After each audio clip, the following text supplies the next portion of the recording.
was only one of 2 Jewish people out of 1,000 pupils at school, and back in them days, in the late 60s, early 70s, there was quite a bit of racism knocking about in the school, and if you didn't fit in, you got pushed about and bullied. So during gym time, it was suggested that I take up the noble art, and I went back to school one evening and went into the gym where they'd done a little bit of boxing in the ring, and I was approached by the trainer at the time, a guy called Dennis King, immediately sticking an oversized pair of boxing gloves on my hands and put me in the ring with a guy. Funny enough, his name was Leroy Brown, and I had no idea how to box. I knew how to fight just through natural instinct, which was to run.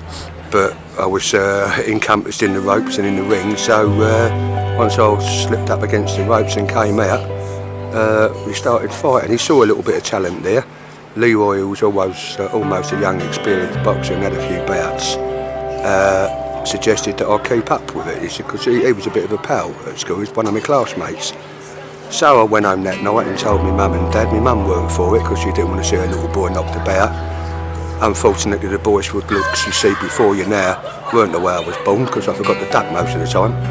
But then I embarked on a small career in boxing and found that I liked it, but I liked watching it. I was more of a boxer watcher than a boxer. Although I had a couple of bouts, I then took up martial arts, karate to be precise, starting out in Shotokan and Wadaroo, and later on forming up with the Taekwondo club, where I used to fight quite regularly. Unfortunately, I had a bit of a freak accident some years ago, quite a few years ago, in the changing room, just as I was getting ready to go and fight. Well, I used to fight at Watford Leisure Centre.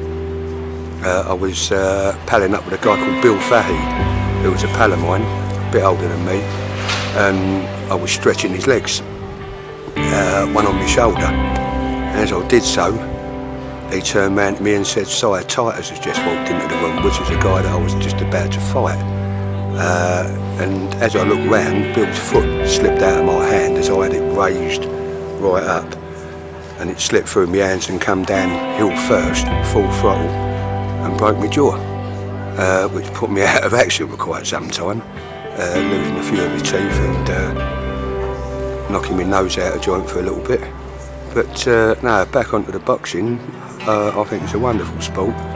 It's a controlled sport. Yeah, people do say that people get hurt, and of course you do. You can get hurt walking across the street, but it's a controlled, visual bit of pleasure that can settle arguments without having to use guns and knives. And I hope we see the rise of a few more boxing clubs which teaches kids a bit of self-discipline, and adults as well.